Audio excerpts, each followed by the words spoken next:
Prácticas estéticas excéntricas de la anormalidad sexual al arte como resistencia. Hace 2 días, bueno, este primer momento lo titulé, lo subtitulé a manera de panfleto. Yo suelo ser muy panfletaria, entonces, a manera de panfleto. Hace 2 días, cuando inició este coloquio, tuve la oportunidad de escuchar y luego intervenir sobre la ponencia del doctor Juan Manuel Contreras, quien desde la más amplia erudición y con el tono propio de un filósofo, nos mencionaba la importancia de un ejercicio crítico desde la filosofía como acto de pensamiento descolonial. De este modo, siguiendo a Enrique Dussel, señalaba que tal ejercicio se concibe en 2 momentos. A, un ejercicio crítico de desmontaje y B, un nivel propositivo de la crítica, es decir, el nivel arquitectónico como lugar que ofrece y propone nuevos sentidos desde la misma crítica. Mi intervención apuntó a que ese ejercicio filosófico así presentado, la alta erudición, la filosofía como ejercicio de un logos, si bien se reconoce no exhaustivo y ciertamente como un pensamiento débil, pensamiento crítico y transmoderno, incluso pensamiento descolonial, mantiene la misma actitud identitaria de la tradición filosófica y se ubica en la misma gramática que ha articulado el ejercicio de la filosofía por más de 2000 años. Se ubica en aquello que Derrida, en su texto La farmacia de Platón, llamó falogocentrismo. Por supuesto somos falogocéntricas, por supuesto nos ubicamos en una tradición que se critica a sí misma y que se critica con la misma herramienta que la ha construido, a saber, la palabra como logos que domina, la palabra con la que desde Parménides se ha identificado al ser. Para Parménides el ser es el logos, la razón, la palabra, y de ahí que para Platón también el ser sea la idea. Siguiendo esta línea, por vía neoplatónica, llegamos a la ontoteología que puso a Dios como el ser logos, fundiéndose con la idea judía y cristiana de que Dios es el verbo y la palabra. Ontoteología que San Anselmo perfiló como trascendental, es decir, como algo que se ubica por encima de nuestra concreta realidad y de cuyo influjo el así supuesto fundador de la modernidad, René Descartes, y digo supuesto porque Enrique Dussel lo cuestiona y dice que los fundadores de la modernidad son los que Carina, coincidiendo con Dussel, también considera fundadores de la modernidad, que son los teólogos del siglo XVI, Bartolomé de las Casas, Ginés de Sepúlveda y Francisco de Vitoria. René Descartes, el así considerado fundador de la modernidad, René Descartes, no pudo escapar concibiendo en un extraño triple salto mortal argumentativo 3 sustancias: la pensante, o sea la facultad de logos, la razón, la actividad del cogito, la divina, Dios, y la extensa, la materia, privilegiando como entidades metafísicas a las 2 primeras y dejando a la última en el nivel de un lastre con el que hay que cargar, una cosa con la que extrañamente comunica el cogito mediante la glándula hipófisis en el cuerpo humano, cuerpo que hay que explotar, un mecano, una máquina que hay que conocer para osar, esclavizar y someter. Todo ello manteniendo la línea del ser como logos, del logocentrismo que es un falogocentrismo, argumentación de filigranas definitorias con la que Spinoza abrió la crítica a la deficiencia argumentativa de Descartes o de Descartes, reubicando el asunto de la ontoteología en un panteísmo y en un inmagnetismo mucho más interesante que el ego cogito cartesiano y que le costó la excomunión a Spinoza de la sinagoga. A muchas nos cuesta ser inmagnetistas la exclusión o la excomunión de algunas cosas. Ahora bien, es posible que esa ontoteología se encuentre en núcleos míticos de otras culturas que ponen al ser, o por lo menos el inicio de la realidad, en la palabra, pero lo que aquí cuenta es esa manera de comprender al logos, la razón, la palabra, como un poder trascendente por fuera de la historia, que define y que, por lo tanto, como ejercicio definitorio, encubre un ejercicio de poder, una forma de totalitarismo desde el ejercicio de la palabra, desde el ejercicio racional. Cuando el profesor mencionado hablaba de Novalis, de Hegel, de Sahagún y los alumnos del colegio de Tlatelolco, en ese tono erudito, a mí, que soy un poco sensible y resentida, no dejaba de sonarme a más de lo mismo, a más mismidad de la mismidad, a más, para citar otra vez a Karina, beso que no se da, a ese movimiento de los labios que al querer besar se besan a sí mismos. Repitiendo la metáfora que usara ese mismo día en este mismo coloquio la doctora Karina Ochoa, cuando nos hablaba del ejercicio de la definición del otro que realizaba Bartolomé de las Casas, Ginés de Sepúlveda y Francisco de Vitoria. Me refiero a esa aspiración a ese otro que escasamente nos llega mediante lejanas huellas y al cual aspiramos desesperadamente en un intento que de antemano se figura, por lógica, fallido.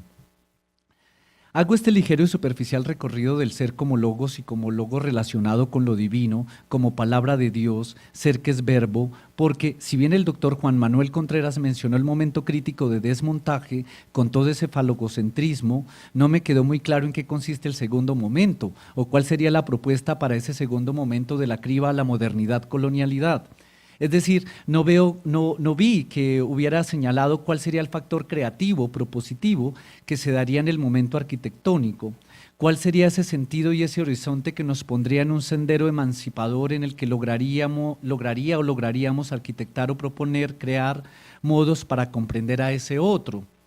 Ese otro o esos otros que también somos un poco nosotros, ¿no? Recuerdo a Gloria Anzaldúa, que ella dice, el otro no es solamente el otro que es metafísica a mí, en el sentido de ese cuerpo que está más allá, levinasiano, sino que también somos las otras que nos habitan a nosotras y que son desconocidas, pero que somos nosotras. Sí, esa otra que nos traiciona y que sale solamente en momentos de desfogue pulsional, como hablando freudianamente, aunque yo no creo mucho en Freud. Ese otro o esos otros que somos un poco nosotros los y las no hombres, los y las no humanos.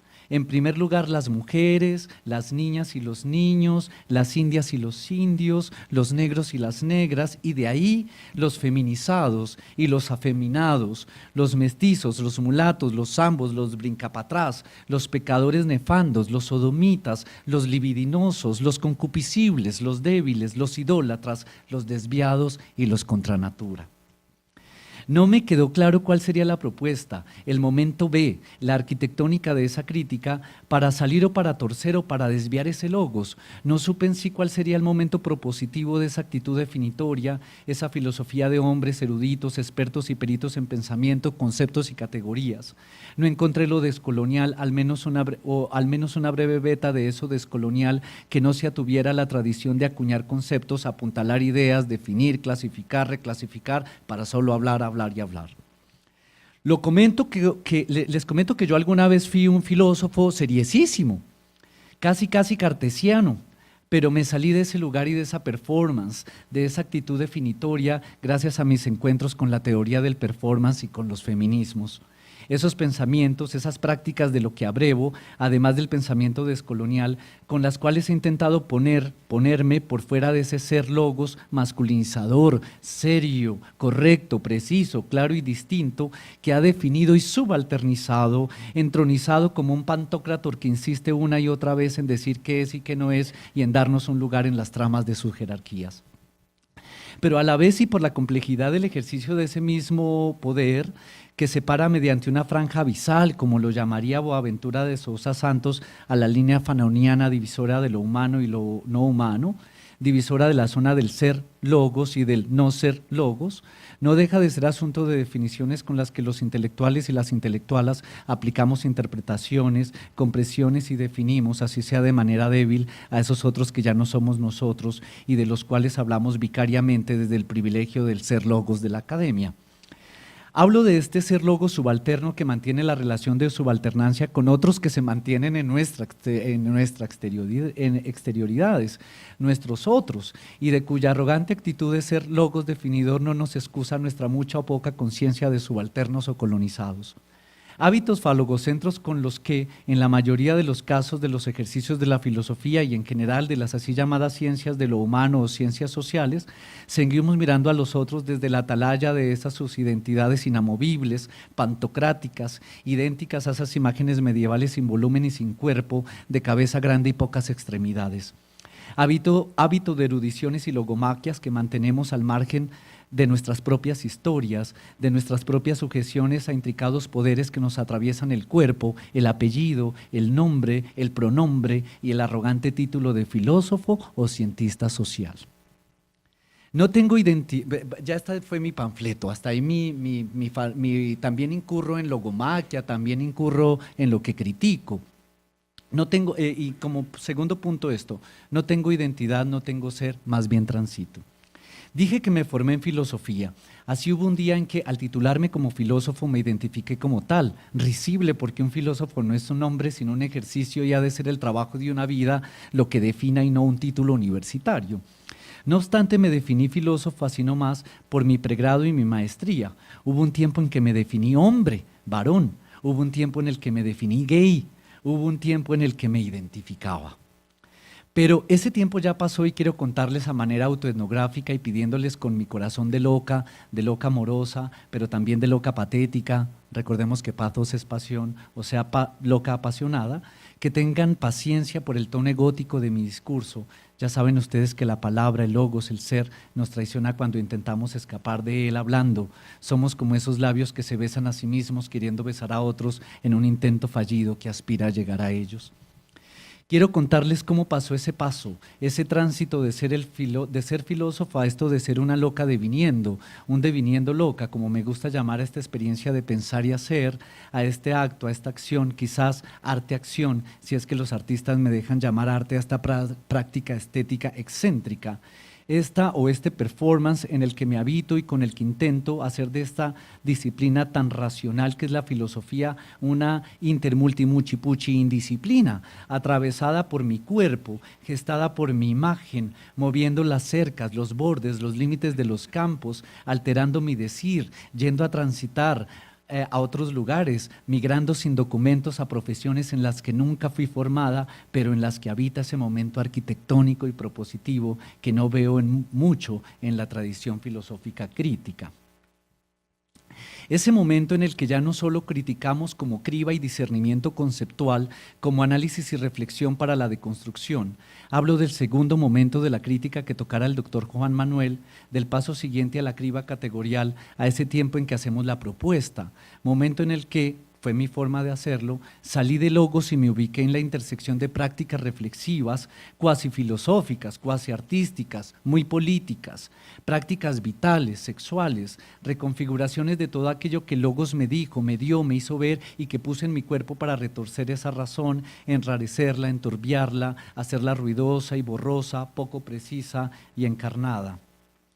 El momento propositivo y a la vez emancipador con el que me bajé de las altas cumbres de la filosofía fue aquel en que llevé a cabo por primera vez con mi cuerpo, desde mi cuerpo y sobre mi cuerpo, el laboratorio performático Pinina Flandes, o sea, estas presentaciones en las que retuerzo las imágenes binaristas del género, articulando un transformismo bizarro a manera de reconfiguraciones de mi mismidad, cuestionando los roles del intelectual y el erudito, ejecutando sobre mi propia identidad un ejercicio de deconstrucción.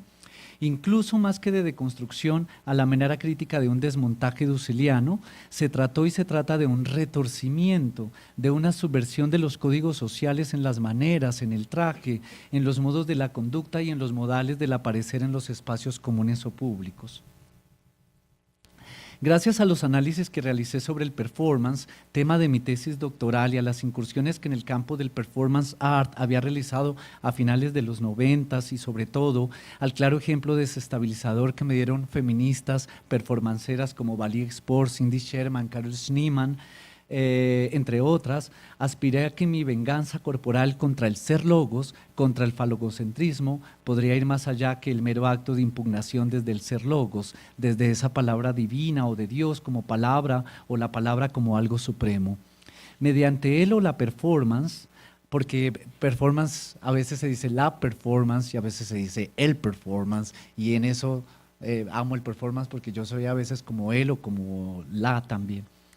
Eh, Mediante él o la performance advertí que podía dejar de apelar a los discursos del lenguaje oral o escrito y al reconocer la fuerza que habita en la imagen, en la propia deconstrucción de la imagen que se me había asignado como varón, como supuesto heterosexual, como macho, como cuerpo con pene en una sociedad donde tener pene implica privilegios, me puse en la labor de intervenir de manera contaminante y contagiante el orden heteropatriarcal sobre mi impuesto. Otro subtítulo, de filósofo a latinoamericano y de latinoamericano a una loca sureada. Resultaba confrontante para mí permanecer en un seminario de estética 6 horas leyendo y analizando la crítica del juicio de Kant o realizar presentaciones muy aguzadas sobre el tratado de lo bello y lo sublime de Edmund Burke o analizar lo que Hume había apuntado sobre la regla del gusto o permanecer debatiendo horas y horas sobre lo que quiso decir Pseudolongino acerca de lo sublime cuando yo estudiaba filosofía en la Nacional, y al salir de clase encontrarme con una pedrea en la que las papas explosivas iban intercambiándose con los gases lacrimógenos de las tanquetas de la policía en las trifulcas y protestas de los estudiantes de la Universidad Nacional de Colombia. Me preguntaba quién era el equivocado en esta trama, la policía, los estudiantes revoltosos o yo misma por andar ocupado en asuntos categoriales y conceptuales de excelsas filigranas frente a una realidad social y política que no dejaba de interpelarme. No encontraba el hilo de conexión entre los devaneos filosóficos sobre estética y la realidad social y política de mi país. Más tarde, cuando cursé Historia del Arte en una universidad italiana, la cuestión fue más aguda, pues mi pregunta se amplificó yendo a cuestionarme por mi condición de extracomunitario, de latinoamericano en un contexto italiano racista. Esta experiencia me llevó a abandonar momentáneamente la estética y dedicarme a desentrañar el significado de lo latinoamericano, la cuestión de la filosofía latinoamericana, y fue así como terminé haciendo una tesis de licenciatura no sobre estética, que era en lo que profundizaba, sino sobre filosofía de la conquista desde las reflexiones sobre los indios de Francisco de Vitoria. Pero la confrontación se mantenía, pues, si bien ya estaba ubicado en un discurso latinoamericanista, había un marcador de opresión que me atravesaba desde la infancia y que aún no imaginaba yo podría ser objeto de una reflexión tan profunda, importante y seria como cualquier otra cuestión filosófica. Me refiero al asunto de mis prácticas maricas, por no decir homosexuales, ya que esa palabra, como Perlonguer lo indica, es muy reductivista o quizá muy general para hablar de todas las posibilidades que abundan en el contacto sexual entre, iba a decir dos, pero no lo digo, personas del mismo sexo y en particular entre hombres, porque las prácticas sexuales no se limitan a la pareja, la masturbación es un acto tan rico y también a veces 3 y 4 y en fin. Nunca me imaginé que eso de ser gay, ser homosexual, ser activa y pasiva, ser maricón o ser homofílico tenía una carga de poder tan interesante y rica en cuanto al análisis político y sobre el poder como lo era el análisis sobre serlo latinoamericano. Reconocí que valía la pena analizar y sobre todo que valía la pena poner sobre la mesa esos asuntos para considerar las formas en que se efectúan, se reproducen y se perpetúan prácticas de opresión. Lentamente, y como ya lo he indicado, después de pasar por mi identidad gay, reconocí la carga colonial que esta adscripción contenía y la sujeción que tal identificación conlleva. Y lo reconocí porque en realidad yo no encajaba, como no encajaba en la filosofía, con lo gay. Me sentía extraña, rara, no concordante, pues la palabra gay en el imaginario social hace referencia a un cierto tipo de marica, a un cierto tipo de homosexual, aquel que se ha asimilado a las formas de producción de subjetividad y de cuerpo propio de la cultura norteamericana, particularmente californiana, y que la misma no agota el significado de lo homosexual o de las prácticas sexuales entre hombres. Yo no encajaba porque para ser gay hay que tener dinero para consumir y yo soy pobre. Hay que ser blanco o blanquizarse y pues yo no soy blanca. Y tener un determinado cuerpo, robusto, y yo soy flaca. Mejor dicho, hay que hacerse a un cuerpo, estereotiparse. Y yo con esta cara de beduina berebere, con este rostro de terrorista chiita, no encuadraba en los perfiles blancos de lo gay. No solo fue este detonante lo que me llevó a desidentificarme con lo gay, hubo más. Un día me enamoré de una chica, me fui a vivir con ella, tuvimos un bonito amor que hoy en día perdura bajo otra forma de relación. Tuve con ella casi un matrimonio, entonces volví a la pregunta, ¿soy gay o quizá bisexual? También reconocí ella. También reconocí la misoginia que existe en los grupos gays, ese asco por la vagina, esa repulsión por la sexualidad femenina que hacen los gays, manteniendo distancias con las lesbianas y con las mujeres, y a las cuales solamente se arriman cuando las consideran desde un pedestal impoluto, una imagen esterilizada de la mujer, purificada de la mujer, que les permite desexualizar a la jotera, a la mariliendre o a la mujer bonita que acompaña siempre a los gays y que les gusta estar con los gays, apreciándolas meramente desde el lugar de la estética. Reconocí las prácticas jerárquicas y de opresión al interior de la misma forma de relación erótica entre hombres que constituían parejas, pues se reproducen en ellas las mismas coreografías de la dominación heterosexuales que distribuye roles y que crea imaginarios como los del príncipe azul y el amor hasta que la muerte los separe. También percibí el profundo miedo anal de los mismos maricas, esa denostación sobre el culo, ese ocultamiento de los placeres anales, ese temor a reconocer el poder placentero del ano como esfínter liberador, esa pulcritud que se avergüenza hipócritamente del culo como hueco que produce gozo y que, más democrático que el falo y la vagina, compartimos todos los cuerpos y que algunos, independientemente de nuestro género, usamos para actividades sexuales, bien sea masturbatorias o compartidas con alguien, aunque lo mantengamos en la intimidad y el secreto más secreto de nuestras alcobas. No en vano se produce mucho cine porno anal, lo paradójico, heterosexual.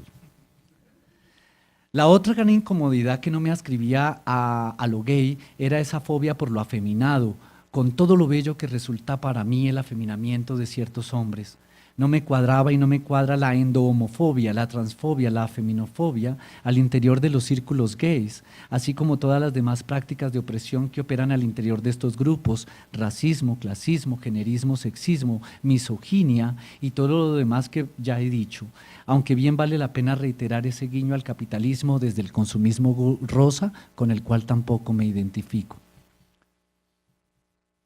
En fin, desde mi no comodidad con la filosofía como ejercicio de un pensamiento que sirva para la vida y que nos ayude a vivir como un ejercicio falogocéntrico que no tiene mucho que ver con la vida o que nos ayude a vivir de mejor modo desde estos lugares de opresión, desde mi marca latinoamericana, es decir, como sujeto colonizado, racializado, suriado, desde mi marca marica y de loca afeminada y travestida, encontré en el performance una práctica que me llevaba a impugnar, no con la palabra, no con la filosofía solamente, esos estados de cosas. Performance y prácticas estéticas excéntricas. Descubrí el performance como práctica artística que se ubicaba en otro lugar, que pertenecía a los bordes de las técnicas y de las formas de hacer artes establecidos.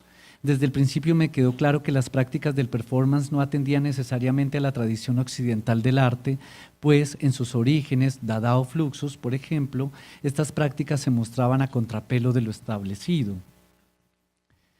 Registré que allí operaba una especie de subvertimiento de las estandarizaciones realizadas por la regla del gusto occidental, sobre la cual se erigieron las reflexiones que dieron origen a la estética como un campo delimitado de la filosofía.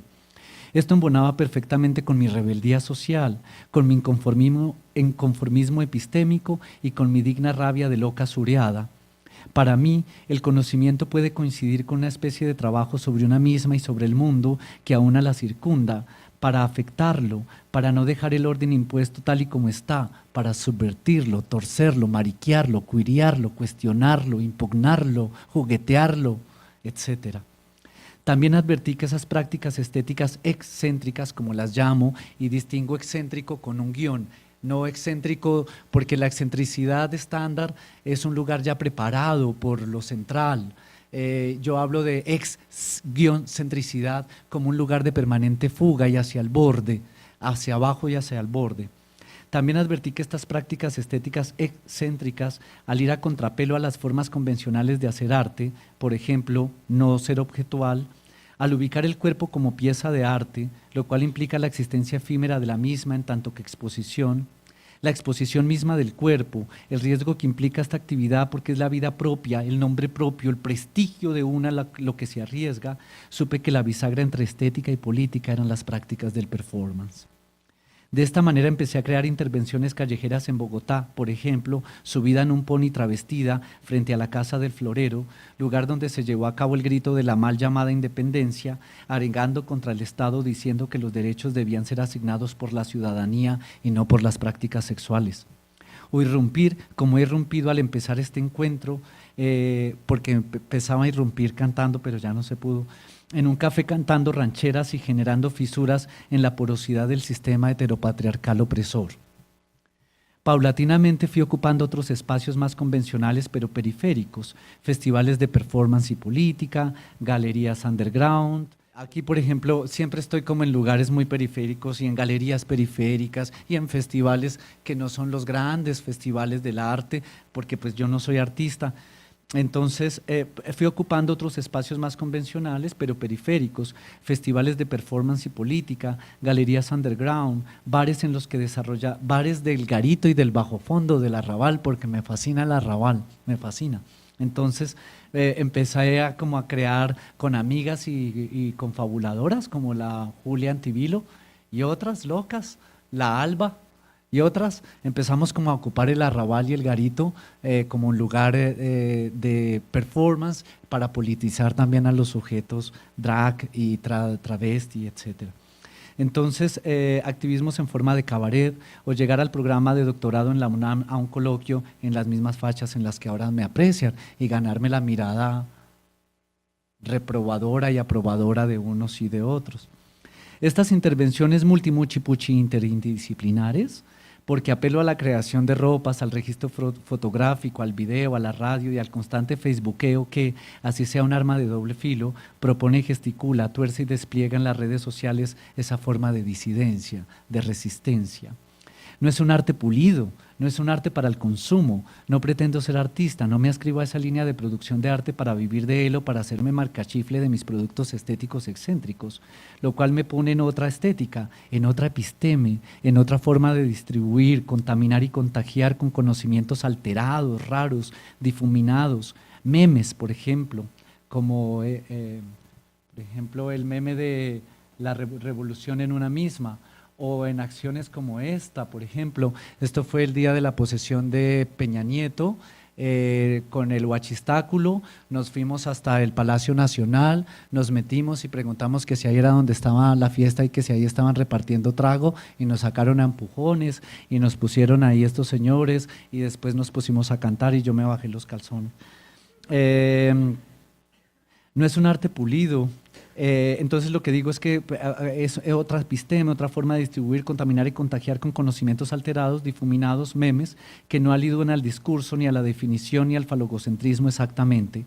Con esta práctica cuestiona la noción de visión, de producción y de representación de la imagen convencional y del arte convencional. Me mantengo en un constante análisis entre la visualidad, lo visto y las estructuras del poder para descubrir lo no visible, lo que se ha invisibilizado, lo que se sale de la norma, lo anormal, lo que rompe los órdenes de la visión establecida o lo que la gente quiere y está acostumbrada a ver. No más el experimento de venirme en el metro o de salir travestida en Montreal en el pleno barrio musulmán con turbante. Y temblando, porque también puedo ser víctima de una agresión, porque también transgredo un poco eso, aunque mi intención era transgredir los valores de la cultura musulmana, porque yo soy occidental y me interesa molestar e incomodar a lo occidental. Respeto mucho cualquier otra cultura porque soy una desconocedora de ellas. Con esta práctica cuestiona la… en mi particular propuesta asumo el performance desde una posible comprensión que se torne líquida, ligera, versátil, plástica, maleable, móvil, desterrada. No en vano, repetidas veces se ha dicho que el performance es nómada, exilado, cruza fronteras y se hace border. Propongo entonces que el lenguaje se modifique para hablar de performance. Es más, propongo que el lenguaje se haga performático y desestabilice las formas fijas y escleróticas de las lenguas arias y colonizadoras de las cuales provienen las raíces de las lenguas occidentales. Ahora bien, es preciso reconocer, ya voy a terminar, ahora bien, es preciso reconocer que no podemos hablar en términos fijos y estáticos a la hora de hablar de performance. Podemos señalar que el performance, por su carácter de movimiento, fuga, andanza, viaje, desterritorialización, coreografía plástica que se torna ahora de un modo, ahora de otro, requiere una apuesta que arriesgue otro modo de comprensión del mundo mediante un lenguaje que desplace las categorías fijas de la gramática y ubique en su lugar categorías dúctiles, maleables, móviles, no fijas, provisionales, como el por ahora de Carmen de ayer, ¿no? Provisionales, decretadas en tanto que valor tan solo en el instante y en el contexto, categorías abiertas que revelen intensidades múltiples en el decir, fluidos en los actos del habla, flujos en las expresiones y variaciones del nombrar. Yo creería que en el acto de la performance se trata casi de un estado taumatúrgico de la persona, un estado psicomágico, en el que, como dice Austin, se hacen cosas con palabras, o a lo que agregaríamos hacer cosas con gestos, accionar y crear, abrir horizontes, ampliar las posibilidades del sentido con el que habitamos aquí y ahora. Quiero retomar el asunto del saber, del definir y de la epistemología falogocéntrica, en contrapeso con una epistemología desterritorializada y con esta visión incómoda de todo este trabajo performático, para anudar con las ideas del panfleto con el que inicié esta charla y con lo cual ya finalizo. En la performance se da un saber intuitivo que orienta la experiencia hacia sus posibles significados, ese saber oscuro del cuerpo que se lanza al mundo a partir de su intuición para encontrar los conceptos adecuados a esa intuición como sentido y orientación, para unir, orientar, sentido y significado en el momento de ejecutar actos. En esa ejecución del acto aparece la significación como la forma en que el sentido ilumina los significados en ese emplazamiento concreto y a través del cuerpo expuesto en ese intervalo espacio-temporal de la acción, el aquí y el ahora, solamente la contingencia, una ontología que, como dice Judith Butler, está marcada por la temporalidad y por la provisionalidad de lo que reconocemos como ser y no ser. En esa sujeción del acto aparece la significación como la forma en la que el sentido ilumina los significados en ese emplazamiento concreto y a través del cuerpo expuesto en ese intervalo espacio-temporal de la acción. Esta es la performance como epistemología otra, como saber de otro modo, corporizado, ubicado, descentrado de los saberes duros y de las pugnas intelectuales sobre saber, hacer, ser. Diana Taylor, cuando habla sobre una definición de performance, indica: performance implica simultáneamente un proceso, práctica, acto, episteme, evento, modo de transmisión, desempeño, realización y medio de intervención en el mundo. Justamente se trata de este desempeño, de esta manera de situarse en el mundo con la responsabilidad de generar una realización de sí, de esa mismidad interpelante a sí misma, interpeladora también de los otros, que expresa en la acción esa nueva postura, modo diferente y nuevo que sale de las formas de producción de saber de la modernidad. De la misma manera se sale del ejercicio de poder que se ejerce desde ese modo de saber y de paso de todas las áreas y disciplinas establecidas en las que las jerarquías estatuyen subordinaciones epistémicas, entre otras muchas a las que estamos habituados y que no reconocemos porque se hallan tan metidas en la médula de nuestra cotidianidad que no alcanzamos a reconocerlas. Y aquí viene la cosa. Cuando lejos me encuentre de ti, cuando quieras que esté yo contigo, no hallarás ni un recuerdo de mí, ni tendrás más amores conmigo. Hasta ahí. Primero quería hacer un comentario, porque más o menos así nos encomendaron al trabajo tuyo. Y lo primero que me vino a la mente porque nos escribimos por correo electrónico, fue un trabajo que yo recientemente hice, hace unos meses, sobre performance, en el que estaba dirigido a 3 obras, 3 obras que tenían que ver con la guerra, con guerras, porque con la primera y con la segunda. Y el primero era el suicidio de Jacques Vallée, que a mí me parece uno de los trabajos más fuertes que se han hecho en el campo del performance. Él está en la guerra, ha sido reclutado, y él, sobre todo se leen las cartas de guerra a André Breton. Él escribe que él va a salir de la guerra, felizmente, y él decide en qué momento es que él se va a morir.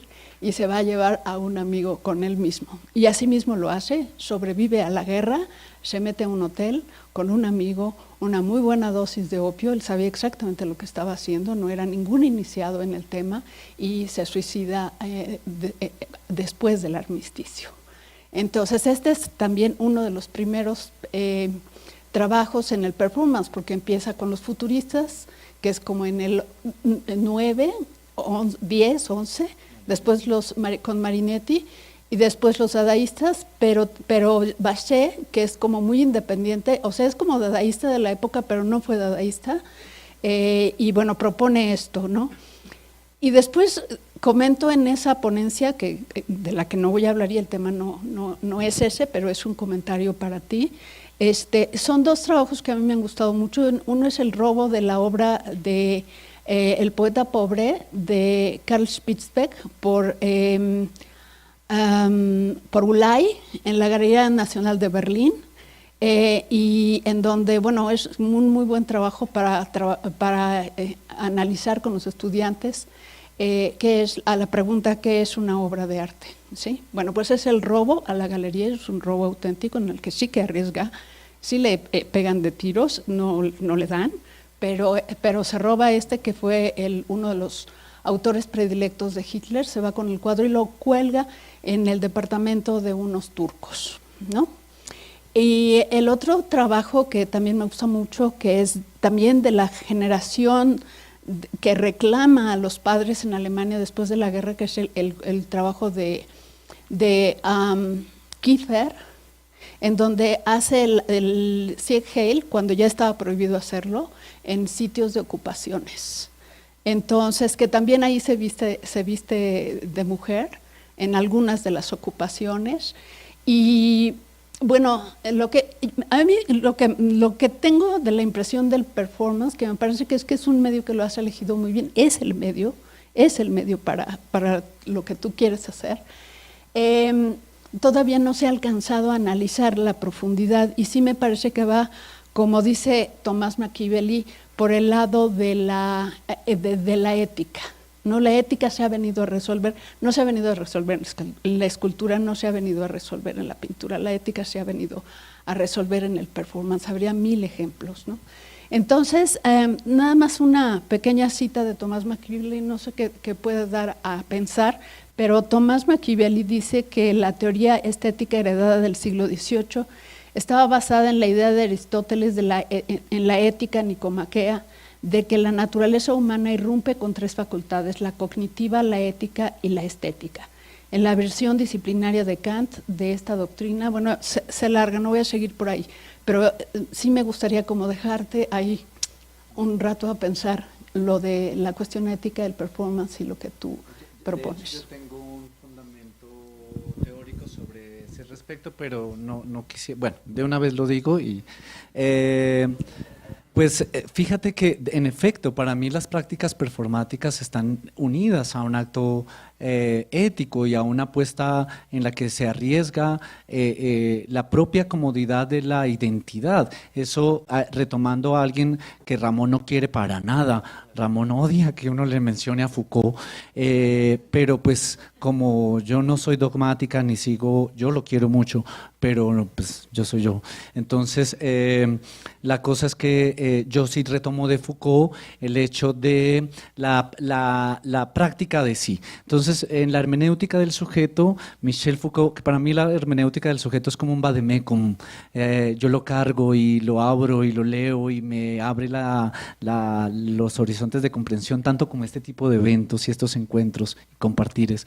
Y entonces la práctica de sí en su momento de la inquietud de sí, que es la interpelación del sujeto sobre las configuraciones y estructuraciones de su propia subjetividad y esos desacomodamientos. Y luego de esa práctica de sí, que tiene ese primer momento de la inquietud de sí, luego viene ese conocimiento de sí. Y luego de ese conocimiento de sí, pues viene toda esta apuesta en la que uno arriesga, y para mí, estoy completamente de acuerdo contigo, sí es una apuesta ético-política, donde una pues lo arriesga todo y pone, y a mí me encanta, no sé por qué será eso, como cuestionarme y cuestionar a la gente, ¿no? La práctica de sí en tanto que transforma al sujeto y el sujeto deviene otro o está deviniendo constantemente desde esa inquietud de sí, va interpelando también a los otros. Y claro, en mi caso particular, pues yo pongo en riesgo muchos privilegios, ¿no? Porque no es fácil, digamos, ser amiga mía, salir a la calle conmigo. No es fácil porque nos gritan cosas.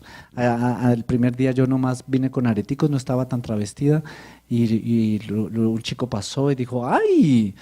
¿No? Hay un bullying ahí. Entonces, yo creo que en el fondo ahí están operando cosas. Pero bueno, eso. Sí hay una cosa ética y hay una apuesta política y por ahí el performance, digamos que en sus múltiples vertientes, porque también se ha fetichizado. Ahora que hablabas de Ulay, Marina Abramovic empieza cuestionando, pero termina fetichizando la práctica del performance. Bueno, pues entonces ahora pasamos a hablar de otra cosa, de los paisajes. No, yo pienso que podemos leer y casi al final ya voy a mostrar las imágenes. Este trabajo trata de pensar una noción de carácter epistemológico tratado por Enrique Dussel en la filosofía de la cultura y la liberación, que concuerda con nuestro trabajo sobre el cambio epistémico y paradigmático de las artes visuales de principios del siglo XX, que había pensado yo a través del estructuralismo de Thomas Kuhn. La reflexión trata de examinar si, en alguna medida, esta obra sobre el paisajismo moderno y contemporáneo pudiera haber contribuido a descolonizar las teorías estéticas con las cuales el paisaje había sido analizado hasta entonces. El contenido intencional, según Dussel, es el conocimiento de algo considerando ciertos límites. Estos límites son temporales para su inteligibilidad. Por otra parte, son objetivos al enmarcar el campo de estudio. Sin embargo, el conocimiento del sujeto cognoscente para intencionalmente formar parte de esa delimitación. En consecuencia, la historia de América Ibérica es heterogénea. Las interpretaciones tradicionalistas dotan de un carácter absoluto a una gestalt, que es un momento histórico, que preconiza, mientras que las revoluciones lo hacen desde un momento reciente y futuro relativos al cambio que defienden. En ello existen vestigios de la conciencia mítica que, según Dussel, les lleva a distinguir ciertos periodos al tiempo de descartar otros y determinar los momentos de cambio según la perspectiva desde la cual ven a la historia y desde la cual se forma la conciencia. Todo ello es la definición de los llamados contenidos intencionales. Para todo ello, Enrique Dussel confía en que dentro del marco de la historia universal, América Ibérica adquiera su propio relieve y que las posiciones antagónicas se unifiquen en una versión trascendente. Thomas Kuhn, por su parte, lo que parece ampliamente conocido por todos, que durante un lapso significativo de tiempo el marco de investigación está determinado por el paradigma desde el cual un cierto fenómeno es estudiado por una comunidad científica. Entonces el conocimiento es de carácter acumulativo y en el mismo modelo Kuhn trata el comportamiento científico durante los cambios paradigmáticos, cuando los estudiosos dejan el universo de su investigación que les era conocido y comienzan a ver otro desde una perspectiva contraria e incompatible con el universo anterior en el que habían sido formados. Entonces el conocimiento es, por contraste, de carácter no acumulativo. Hay también el lapso en el cual las escuelas se postulan como competidoras al paradigma existente, proporcionando nuevos modelos de soluciones a la crisis que parcial o completamente será reemplazado. Y piensa también un aspecto comparable con el tratado por Dussel, es casi lo mismo, al cual enuncia como la invisibilidad de las revoluciones. Kuhn analiza un número significativo de cambios paradigmáticos que han sido estudiados como acumulativos y no como revoluciones, que es lo que pasa en historia del arte y precisamente donde yo me centro mi estudio. Creo que hay excelentes razones, dice Kuhn, por las que las revoluciones han sido casi invisibles. Tanto los científicos como los profanos toman gran parte de la imagen que tienen de las actividades científicas creadoras, de una fuente de autoridad que disimula sistemáticamente, en parte debido a razones funcionales importantes, la existencia de la significación de las revoluciones científicas. Solo cuando se reconoce y analiza la naturaleza de la autoridad puede esperarse que ciertos ejemplos históricos resulten completamente efectivos. Kuhn identifica a los libros de texto, las divulgaciones y las obras filosóficas formadas en ellos como las principales fuentes de autoridad y concluye que éstas se forman a partir del cuerpo ya articulado de problemas, datos y teorías. Con todo ello, con frecuencia, fuera del conjunto de paradigmas aceptado por la comunidad científica, y Kuhn trata a esas autoridades como las tradiciones basadas en revoluciones pasadas. Yo comencé a estudiar el estructuralismo de Kuhn a partir de la estructura de las revoluciones, de la estructura psicosocial del arte de César Lorenzano, Lorenzano en 1982. Después, otros trabajos han sido publicados relativos al modelo de Kuhn y arte, como la estructura de las revoluciones artísticas de Gianni Vattimo. Sin embargo, fue estudiando con el filósofo de la ciencia, este filósofo argentino de la ciencia, durante su exilio en México, que incorporé el modelo de Kuhn al conjunto de teorías con las cuales es posible estudiar el fenómeno artístico. Bueno, yo me formé en la única escuela que había entonces, que es la Ibero, en Historia del Arte, y también me parece que es importante señalar que en este país no se estudia en ninguna universidad pública Historia del Arte, salvo en universidades privadas bastante femeninas, y bueno, el Estado mexicano, ninguna autoridad nunca se ha hecho responsable de este tipo de estudios, salvo la Inés Morelia, que tiene apenas unos años, y eso también define mucho el carácter de la investigación.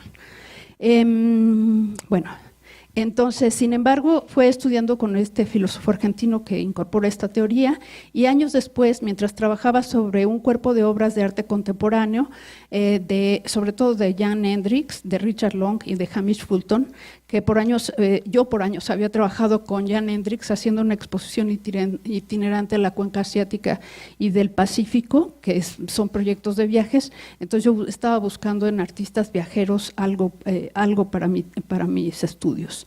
Entonces, de pronto tuve una reestructuración en la percepción involuntaria, y ahí es ahí donde se presentan esas reestructuraciones de la percepción que había estudiado en Kuhn, que sucede principalmente en los estudios sobre astronomía.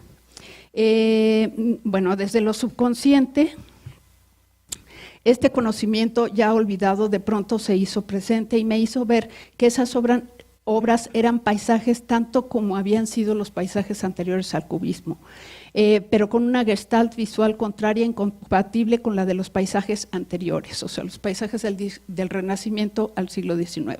Reconocí también que eran paisajes porque tenían el mismo componente, que es el de pensar, habitar, construir la naturaleza rural o natural en el contexto del fenómeno artístico. He pensado un problema semántico al asociar con un cuerpo de obras a la palabra paisaje, cuando la historia del arte no lo ha hecho así. Es decir, la historia del arte en general piensa que el paisaje se acabó en el XIX, y yo creo que no es de esta manera. Por lo que debemos aclarar la nueva relación de la palabra con las obras que ahora también designa.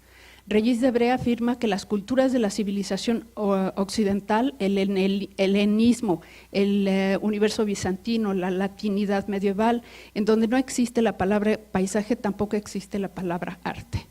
Y señala su aparición en 1549 bajo la pluma erudita de Robert Estienne, para quien el término no designa al campo, sino a una especie de cuadros, y propone el término pospaisaje, dada su preocupación sobre el fin de la pintura y la destrucción de los paisajes.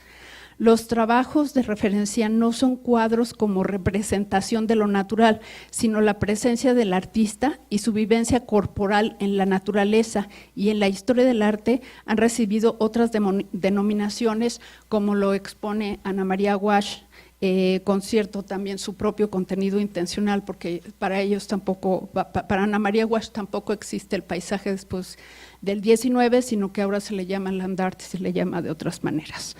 Dice Ana María Walsh, en este caso, sin embargo, el concepto de tierra, o mejor, de naturaleza, no se concibe tanto como el lugar proveedor de materiales, sino como el soporte que manipula o se altera para producir una acción de carácter artístico.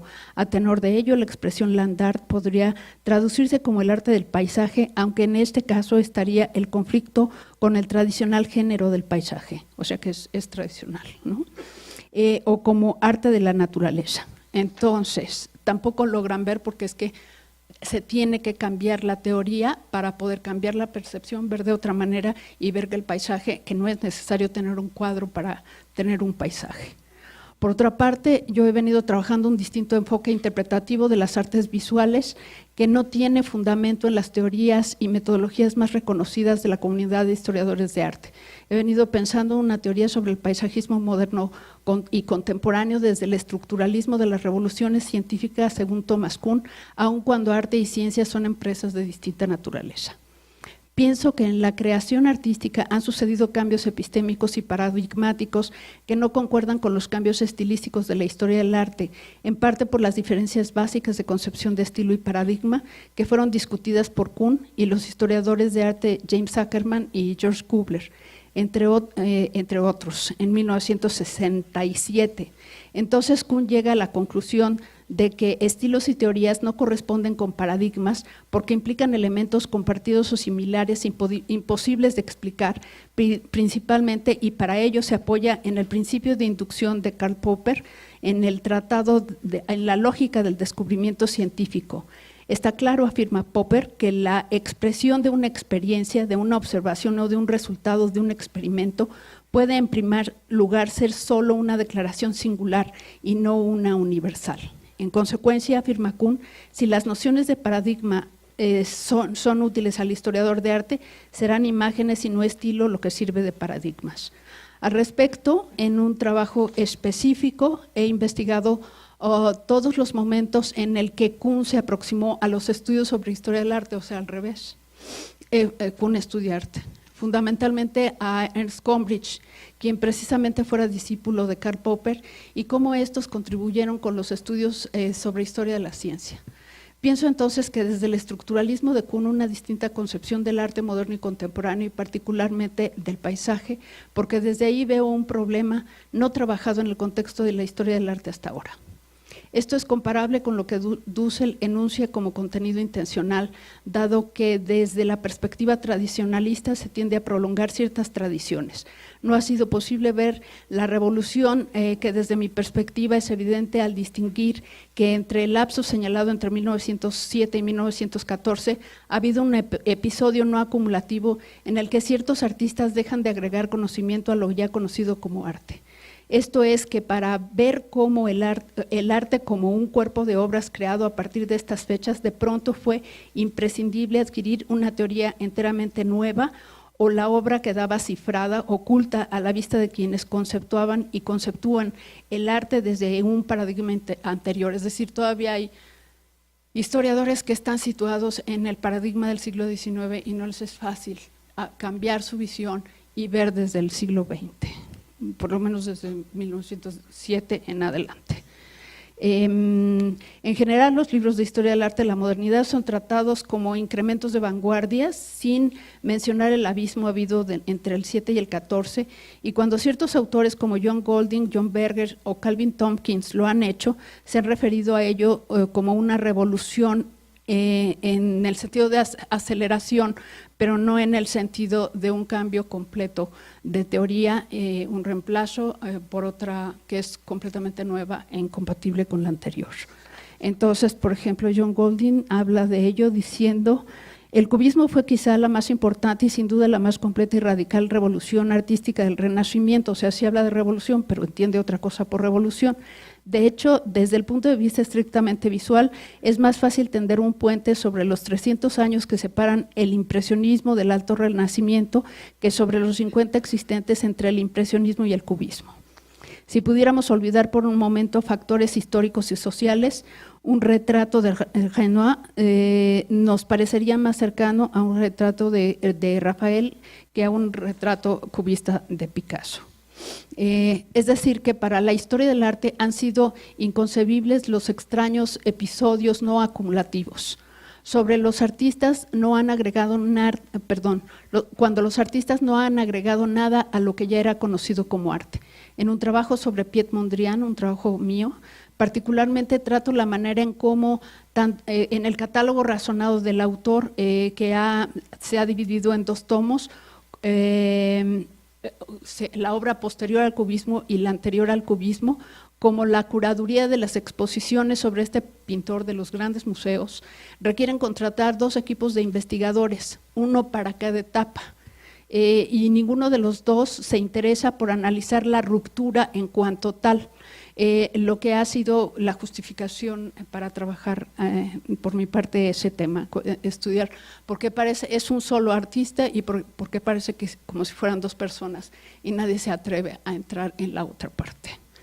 La transformación de Mondrian no es un caso aislado, hay un sinnúmero de artistas en esa época, citamos a los más notables, Pablo Picasso, Vasily Kandinsky, Kazimir Malevich y Marcel Duchamp, que experimentaron en esos años cambios radicales comparables con el de Mondrian, que es fundamental para estudiar paso a paso, es decir, cada una de las obras, para exactamente notar, darse cuenta en qué momento deja de ser como un artista para volverse otro completamente nuevo, incompatible consigo mismo.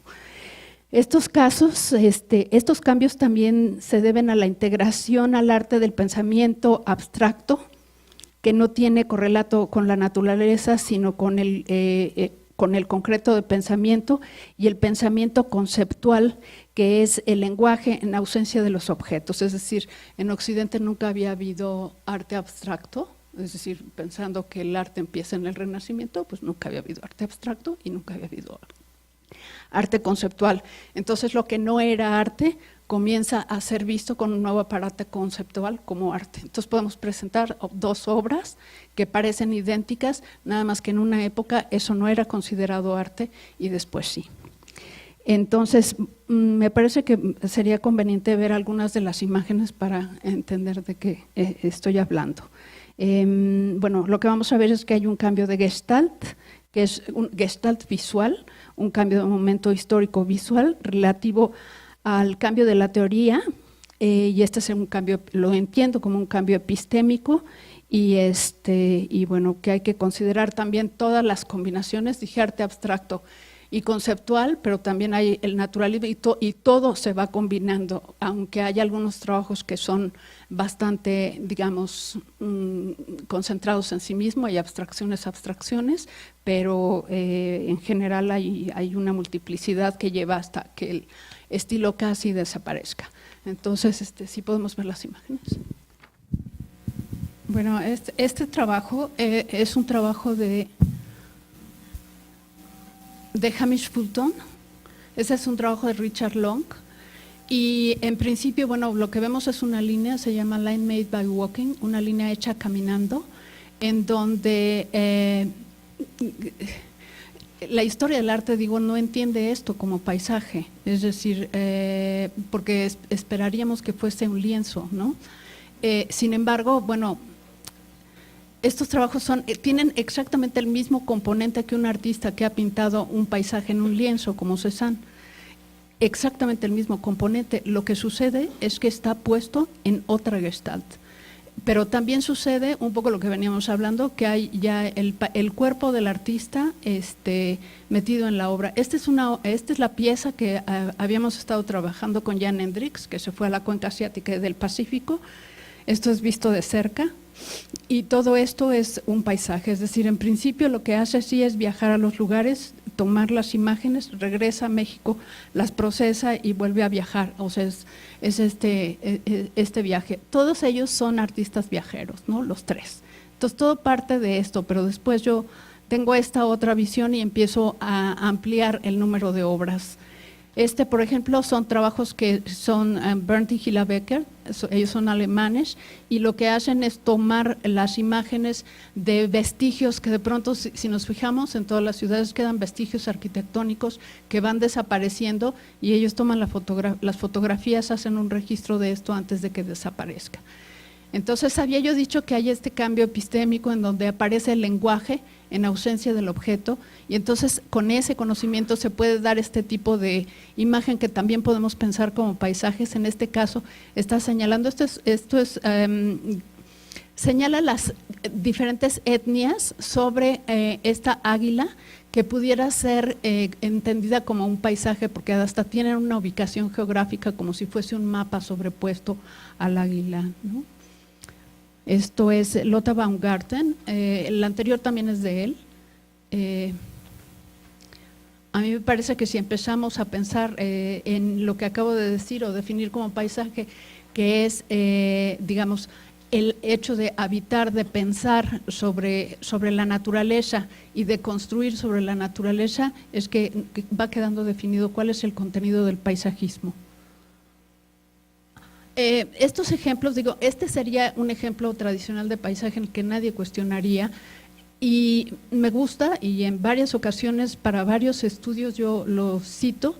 Es un paisaje de 1902 de Marcel Duchamp, que es la iglesia de Blainville, todavía es de carácter impresionista, pero pocos años después él está haciendo como paisaje esto, y ese cambio radical es al cual yo me remito, diciendo la historia del arte no ha pensado en estos episodios extraños en los cuales los artistas dejan de agregar completamente a lo que ya era conocido como arte y empiezan con estas cosas extrañas que si tú de pronto no tienes la teoría, sencillamente no puedes llegar a reconocer como objetos de arte. Entonces, si yo digo que esto es que es un paisaje, en principio es porque dice aire de París, y al decir aire de París me está indicando que lo es. Y bueno, literalmente es el aire de París adentro de la ampolleta. Este es el otro caso, voy a poner nada más dos casos, que incluso, bueno, varios que han visto estudios míos de distintos órdenes, los dos los sigo poniendo. También es el caso de Piet Mondrian. Es increíble que este sea Piet Mondrian, bueno, pero lo es, y hay un escaso espacio de tiempo en el que pasa de este tipo de paisaje a cuando él empieza a ver abstracción, los sistemas de relaciones en la naturaleza, frente a un muelle en Domburg, en la época de la guerra, esto es de 1914. Y esto es un firmamento, son las estrellas. Entonces, bueno, pues necesitas tener la información, digamos, conceptual y la información, digamos, del pensamiento abstracto para entender que esto es el firmamento y que es también un paisaje. Bueno, que es muy famoso, muy comentado, el cambio de la imagen de las manos al rostro que se va esquematizando en Pablo Picasso, y que en medio tiene un viaje a Gosol, que es donde llega a sus primeras conclusiones, regresa, repinta la cara, y las manos son todavía fotográficas, mientras que la cara empieza a ser ya esquemática. Bueno, aquí está el otro famoso retrato de Gertrude Stein al lado de su retrato. Ella estuvo presente en estos cambios porque pues era la modelo que estaba pintando Picasso, y tiene un libro que se llama Picasso, en donde habla exactamente cuando Picasso le dice, bueno, ya váyase, es que realmente no la necesito como modelo porque yo lo que voy a hacer es pintar de lo que sé, no de lo que veo. Entonces puede irse. Esto es lo que está sucediendo, se dan cuenta que no pintan, que de la visión no hay nada que puedan ellos copiar, que pintan a partir del conocimiento.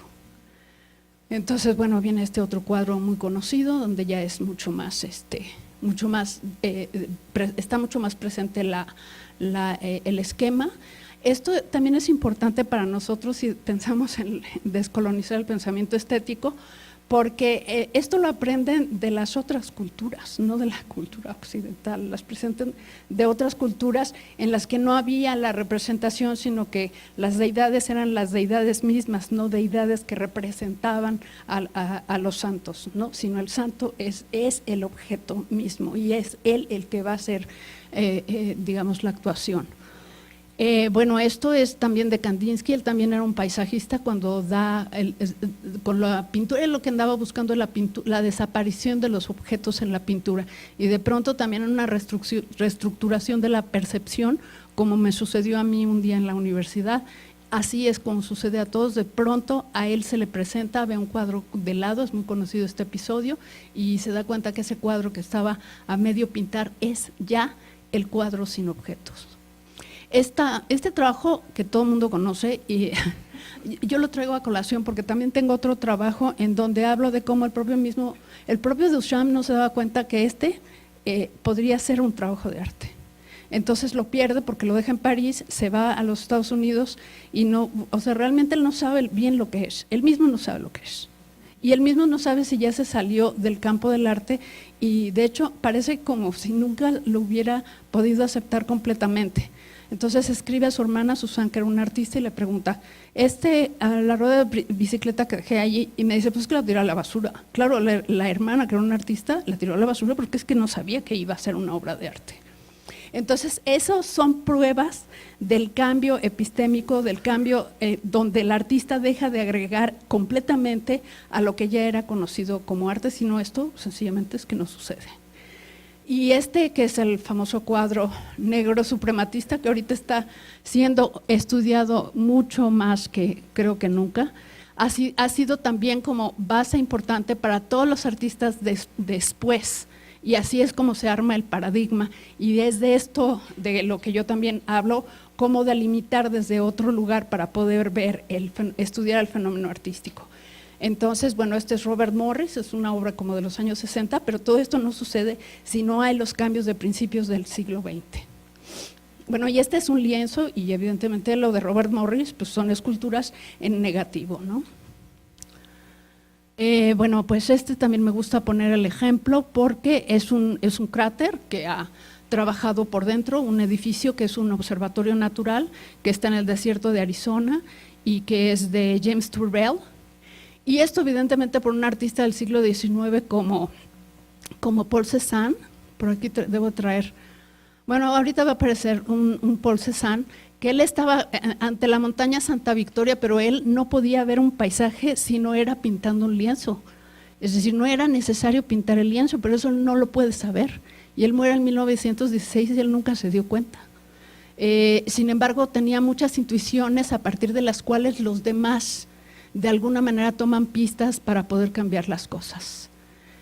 Entonces, bueno, este es otro paisaje, es la lista de los 1000 ríos más grandes del mundo. Y considero que es paisaje porque exactamente estudia como cualquier otro trabajo la naturaleza y bueno, nada. Este es un trabajo digital de Mayalin, en donde lo que hace es horadar un libro, es un libro objeto. Este trabajo me gusta mucho porque es entrar en la obra, así se titula, entrar en la obra. Es exacto. Sin este cambio, sencillamente, por ejemplo, ahorita que hablamos del performance, no hay performance. Si el artista no logra ver que puede entrar en la obra que está dentro, solamente puede verse desde fuera, pintado o representado sobre un lienzo. Y esto es lo que la historia del arte sencillamente no ha podido ver. O sea, a esto le llaman land art, pero hay mucha obra que no pertenece al land art, ni al earth art, ni al topological art, que es un paisaje, y entonces queda como fuera. Queda desintegrado porque no pertenece a ninguno de estos ismos, ¿no? Este famoso trabajo también de Joseph Beuys me gusta mucho para pensar que si no tenemos la información, si no tenemos el conocimiento teórico, podemos pasar al lado de la obra y no ver que eso es una obra de arte. O sea, sencillamente pasaríamos como entramos hoy y no vimos los paisajes, los árboles de la UAM. No nos dimos cuenta que estaban ahí, básicamente. Entonces, por ejemplo, bueno, pues esto es, el de en medio es Cézanne, el de la derecha es Pizarro, pero ellos esta actividad de caminar no tenían ni un solo elemento teórico para considerarlo como un paisaje, como si lo tienen alguien como Hamish Fulton, como Richard Long o como Jan Hendricks. Las caminatas son la obra de arte, no es necesario hacer nada, solo caminar. Luego sí hacen, pero basta con caminar. Bueno, que es envuelve la costa, sí, Cristo y Jean-Claude envuelve la costa de Sydney. Bueno, sigue habiendo pintura, no me voy a detener porque es tremendo, no tenemos tiempo, pero es pintura de Anselm Kiefer. Con ello analiza conceptos del Estado Nacional, esto no, pero en estas obras sí un poquito más, porque es metáfora y metonimia. Entonces, bueno, es extraño que yo diga que es un paisaje, pero lo es. Los libreros tienen nombres y son el Tigris y el Éufrates, lo cual nos lleva exactamente a Mesopotamia. Y yo empecé suponiendo, bueno, esto debe ser un paisaje precisamente por ello, pero después cuando fui a investigar qué es lo que contienen los libros, adentro los libros contienen paisajes, es decir, contienen paisajes de nubes, contienen paisajes, sobre todo tienen como collage, o hay muchos que tienen como, por ejemplo, cabello, cosas, vestigios de cosas que hubiesen quedado en la ciudad abandonada. Y evidentemente este es uno de los artistas que reclama a los padres lo que ha pasado. Él nace en 1945, no es judío, y reclama a los padres lo que ha pasado. Es de los que nace cuando todo el territorio alemán había sido quemado. Entonces, la idea lleva dos nombres, también es Zweistromland, que es es la tierra entre ríos, y otro es la sacerdotisa, ahorita no me voy a acordar el nombre de la sacerdotisa, pero la idea es que el último que se queda en el territorio, porque muchos territorios y ciudades alemanas fueron abandonadas y todo quedó así, pero el último digamos, que se queda es el artista para registrar lo que sucedió, y eso también es un paisaje urbano. Antes se le decían vedutas, pero ahora la historia del arte se ha olvidado de ello. Claro, si les muestras una veduta del siglo XVII, sí te dicen, bueno, pues sí, esto es una veduta, no hay ningún problema, pero si muestras una del siglo XX o del siglo XXI, entonces no se entiende. Bueno, ahí está Nínive, ahí está, es donde está la guerra de Irak. Nínive está aquí. Es que además había una biblioteca, ya no me sigo extendiendo, pero fue una biblioteca destruida que era de libros de arcilla, todavía se escribía entonces en cuneiforme, etcétera.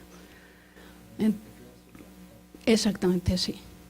Y esta obra, que también es de Hans Haacke, también me la voy a pasar muy rápido porque ya no me debe quedar mucho tiempo, pero él destruye lo que había hecho en que es